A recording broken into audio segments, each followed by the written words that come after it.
Welcome back, or welcome to the channel. Today we got The Middle Toe of the Right Foot by Ambrose Bierce. It is well known that the old Manton house is haunted.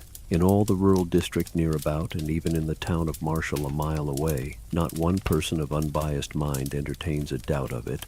Incredulity is confined to those opinionated persons who will be called cranks as soon as the useful word shall have penetrated the intellectual domain of the Marshall advance. The evidence that the house is haunted is of two kinds: the testimony of disinterested witnesses who have had ocular proof, and that of the house itself. The former may be disregarded and ruled out on any of the various grounds of objection which may be urged against it by the ingenious, but facts within the observation of all are material and controlling. In the first place, the Manton house has been unoccupied by mortals for more than 10 years, and with its outbuildings is slowly falling into decay, a circumstance which in itself the judicious will hardly venture to ignore.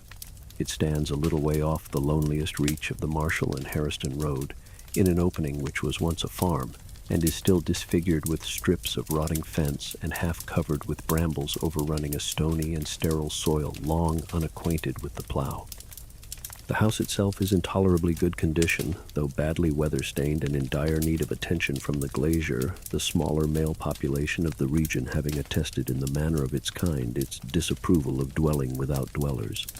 It is 2 stories in height, nearly square, its front pierced by a single doorway flanked on each side by a window boarded up to the very top. Corresponding windows above, not protected, serve to admit light and rain to the rooms of the upper floor. Grass and weeds grow pretty rankly all about, and a few shade trees, somewhat the worse for wind, and leaning all in one direction, seem to be making a concerted effort to run away. In short, as the Marshalltown humorist explained in the columns of the Advance, the proposition that the Manton house is badly haunted is the only logical conclusion from the premises.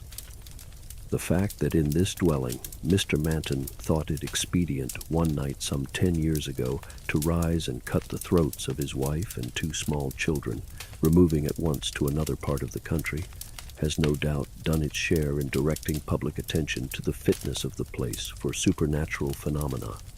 To this house, one summer evening, came 4 men in a wagon. 3 of them promptly alighted, and the one who had been driving hitched the team to the only remaining post of what had been a fence. The 4th remained seated in the wagon. "Come," said one of his companions, approaching him, while the others moved away in the direction of the dwelling. "This is the place?" The man addressed did not move. "By God," he said harshly, "this is a trick, and it looks to me as if you were in it." "Perhaps I am," the other said, looking him straight in the face and speaking in a tone which had something of contempt in it. "You will remember, however, that the choice of place was with your own assent left to the other side. Of course, if you are afraid of spooks—" "I am afraid of nothing," the man interrupted with another oath and sprang to the ground. The 2 then joined the others at the door, which one of them had already opened with some difficulty caused by rust of lock and hinge. All entered. Inside it was dark, but the man who had unlocked the door produced a candle and matches and made a light. He then unlocked a door on their right as they stood in the passage. This gave them entrance to a large square room that the candle but dimly lighted. The floor had a thick carpeting of dust which partly muffled their footfalls. Cobwebs were in the angles of the walls and depended from the ceiling like strips of rotting lace, making undulatory movements in the disturbed air.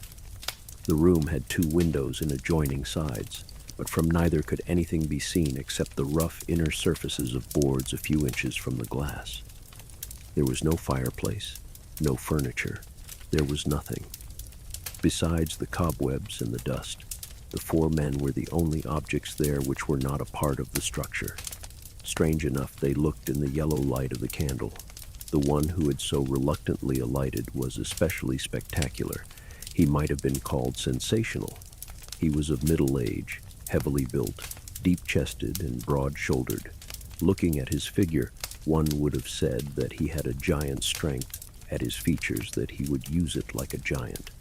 He was clean-shaven, his hair rather closely cropped and gray. His low forehead was seamed with wrinkles above the eyes, and over the nose these became vertical. The heavy black brows followed the same law, saved from meeting only by an upward turn, at what would otherwise have been the point of contact. Deeply sunken beneath these glowed in the obscure light a pair of eyes of uncertain color, but obviously enough too small. There was something forbidding in their expression, which was not bettered by the cruel mouth and wide jaw. The nose was well enough, as noses go. One does not expect much of noses. All that was sinister in the man's face seemed accentuated by an unnatural pallor. He appeared altogether bloodless. The appearance of the other men was sufficiently commonplace. They were such persons as one meets and forgets that he met. All were younger than the man described, between whom and the eldest of the others, who stood apart, there was apparently no kindly feeling. They avoided looking at each other. "Gentlemen," said the man holding the candle and keys, "I believe everything is right. Are you ready, Mr. Rosser?" The man standing apart from the group bowed and smiled. "And you, Mr. Grossmith?" The heavy man bowed and scowled. "You will be pleased to remove your outer clothing." Their hats, coats, waistcoats, and neckwear were soon removed and thrown outside the door in the passage. The man with the candle now nodded, and the fourth man, he who had urged Grossmith to leave the wagon, produced from the pocket of his overcoat 2 long, murderous-looking bowie knives, which he drew now from their leather scabbards. "They are exactly alike," he said, presenting one to each of the 2 principals. For by this time the dullest observer would have understood the nature of this meeting. It was to be a duel to the death. Each combatant took a knife, examined it critically near the candle, and tested the strength of blade and handle across his lifted knee. Their persons were then searched in turn, each by the second of the other. "If it is agreeable to you, Mr. Grossmith," said the man holding the light, "you will place yourself in that corner." He indicated the angle of the room farthest from the door, whither Grossmith retired, his second parting from him with a grasp of the hand which had nothing of cordiality in it. In the angle nearest the door, Mr. Rosser stationed himself, and after a whispered consultation his second left him, joining the other near the door. At that moment the candle was suddenly extinguished, leaving all in profound darkness. This may have been done by the draught from the open door. Whatever the cause, the effect was startling. "Gentlemen," said a voice which sounded strangely unfamiliar in the altered condition affecting the relations of the senses, "gentlemen, you will not move until you hear the closing of the outer door." A sound of trampling ensued, then the closing of the inner door, and finally the outer one closed with a concussion which shook the entire building. A few minutes afterward, a belated farmer's boy met a light wagon which was being driven furiously toward the town of Marshall. He declared that behind the 2 figures on the front seat stood a third, with its hands upon the bowed shoulders of the others, who appeared to struggle vainly to free themselves from its grasp.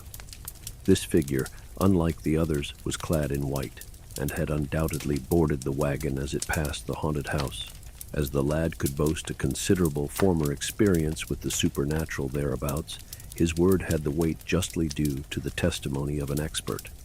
The story, in connection with the next day's events, eventually appeared in the Advance, with some slight literary embellishments and a concluding intimation that the gentleman referred to would be allowed the use of the paper's columns for their version of the night's adventure. But the privilege remained without a claimant. The events that led up to this duel in the dark were simple enough. One evening, 3 young men of the town of Marshall were sitting in a quiet corner of the porch of the village hotel, smoking and discussing such matters as 3 educated young men of a southern village would naturally find interesting. Their names were King, Sancher, and Rosser. At a little distance, within easy hearing, but taking no part in the conversation, sat a fourth. He was a stranger to the others. They merely knew that on his arrival by the stagecoach that afternoon, he had written in the hotel register the name Robert Grossmith. He had not been observed to speak to anyone except the hotel clerk. He seemed indeed singularly fond of his own company, or as the personnel of the Advance expressed it, grossly addicted to evil associations. But then it should be said in justice to the stranger that the personnel was himself of a too convivial disposition fairly to judge one differently gifted, and had moreover experienced a slight rebuff in an effort at an interview. "I hate any kind of deformity in a woman," said King, "whether natural or acquired. I have a theory that any physical defect has its correlative mental and moral defect." "I infer, then," said Rosser gravely, "that a lady lacking the moral advantage of a nose would find the struggle to become Mrs. King an arduous enterprise." "Of course you may put it that way," was the reply. "But seriously, I once threw over a most charming girl on learning quite accidentally that she had suffered amputation of a toe. My conduct was brutal, if you like, but if I had married that girl, I should have been miserable for life, and should have made her so." "Whereas," said Sancher with a light laugh, "by marrying a gentleman of more liberal views, she escaped with a parted throat." You know to whom I refer. Yes, she married Manton, but I don't know about his liberality. I'm not sure, but he cut her throat because he discovered that she lacked that excellent thing in woman, the middle toe of the right foot." "Look at that chap," said Rosser in a low voice, his eyes fixed upon the stranger. That chap was obviously listening intently to the conversation. "Damn his impudence," muttered King. "What ought we to do?"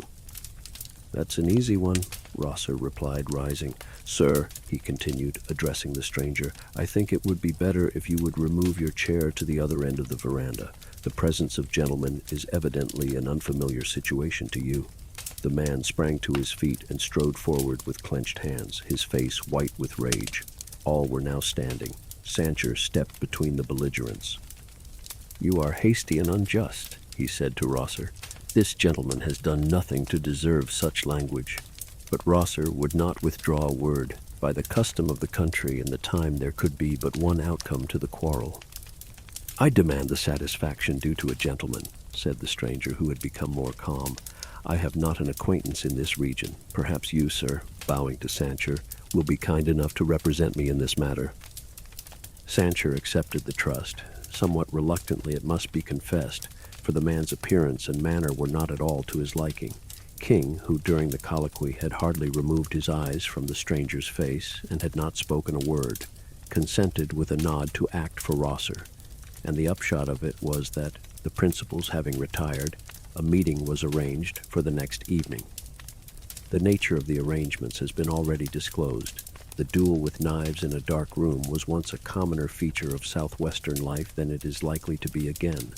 How thin a veneering of chivalry covered the essential brutality of the code under which such encounters were possible we shall see. In the blaze of a midsummer noonday, the old Manton house was hardly true to its traditions. It was of the earthy. The sunshine caressed it warmly and affectionately, with evident disregard of its bad reputation. The grass greening all the expanse in its front seemed to grow, not rankly, but with a natural and joyous exuberance, and the weeds blossomed quite like plants, full of charming lights and shadows and populous with pleasant-voiced birds. The neglected shade trees no longer struggled to run away, but bent reverently beneath their burden of sun and song. Even in the glassless upper windows was an expression of peace and contentment due to the light within. Over the stony fields, the visible heat danced with a lively tremor incompatible with the gravity which is an attribute of the supernatural. Such was the aspect under which the place presented itself to Sheriff Adams and two other men who had come out from Marshall to look at it. One of these men was Mr. King, the sheriff's deputy. The other, whose name was Brewer, was a brother of the late Mrs. Manton. Under a beneficent law of the state relating to property which had been for a certain period abandoned by an owner whose residence cannot be ascertained, the sheriff was legal custodian of the Manton farm and appurtenances thereunto belonging. His present visit was in mere perfunctory compliance with some order of a court in which Mr. Brewer had an action to get possession of the property as heir to his deceased sister. By a mere coincidence, the visit was made on the day after the night that Deputy King had unlocked the house for another and very different purpose. His presence now was not of his own choosing. He had been ordered to accompany his superior, and at the moment could think of nothing more prudent than simulated alacrity in obedience to the command. Carelessly opening the front door, which to his surprise was not locked, the sheriff was amazed to see lying on the floor of the passage into which it opened a confused heap of men's apparel. Examination showed it to consist of 2 hats and the same number of coats, waistcoats, and scarves, all in a remarkably good state of preservation, albeit somewhat defiled by the dust in which they lay. Mr. Brewer was equally astonished, but Mr. King's emotion is not on record. With a new and lively interest in his own actions, the sheriff now unlatched and pushed open the door on the right, and the three entered. The room was apparently vacant. No, as their eyes became accustomed to the dimmer light, something was visible in the farthest angle of the wall. It was a human figure, that of a man crouching close in the corner. Something in the attitude made the intruders halt when they had barely passed the threshold. The figure more and more clearly defined itself. The man was upon one knee, his back in the angle of the wall, his shoulders elevated to the level of his ears, his hands before his face, palms outward, the fingers spread and crooked like claws. The white face turned upward on the retracted neck had an expression of unutterable fright, the mouth half open, the eyes incredibly expanded. He was stone dead, yet, with the exception of a bowie knife, which had evidently fallen from his own hand, not another object was in the room. In thick dust that covered the floor were some confused footprints near the door and along the wall through which it opened. Along one of the adjoining walls, too, past the boarded-up windows, was the trail made by the man himself in reaching his corner. Instinctively, in approaching the body, the three men followed that trail. The sheriff grasped one of the outthrown arms. It was as rigid as iron, and the application of a gentle force rocked the entire body without altering the relation of its parts. Brewer, pale with excitement, gazed intently into the distorted face. "God of mercy!" he suddenly cried. "It is Manton!" "You are right," said King with an evident attempt at calmness. "I knew Manton. He then wore a full beard and his hair long, but this is he." He might have added, "I recognized him when he challenged Rosser. I told Rosser and Sancher who he was before we played him this horrible trick. When Rosser left this dark room at our heels, forgetting his outer clothing in the excitement, and driving away with us in his shirt sleeves, all through the discreditable proceedings we knew whom we were dealing with, murderer and coward that he was." But nothing of this did Mr. King say. With his better light he was trying to penetrate the mystery of the man's death, that he had not once moved from the corner where he had been stationed, that his posture was that of neither attack nor defense, that he had dropped his weapon, that he had obviously perished of sheer horror of something that he saw. These were circumstances which Mr. King's disturbed intelligence could not rightly comprehend. Groping in intellectual darkness for a clue to his maze of doubt, his gaze, directed mechanically downward in the way of one who ponders momentous matters, fell upon something which there, in the light of day and in the presence of living companions, affected him with terror. In the dust of years that lay thick upon the floor, leading from the door by which they had entered, straight across the room to within a yard of Manton's crouching corpse, were three parallel lines of footprints, light but definite impressions of bare feet, the outer ones those of small children, the inner a woman's. From the point at which they ended, they did not return. They pointed all one way. Brewer, who had observed them at the same moment, was leaning forward in an attitude of rapt attention, horribly pale. "Look at that!" he cried, pointing with both hands at the nearest print of the woman's right foot, where she had apparently stopped and stood. "The middle toe is missing. It was Gertrude." And with that we reach the end of this story. And yes, Gertrude was the late Mrs. Manton, sister of Mr. Brewer. I hope to see you next time. Bye-bye.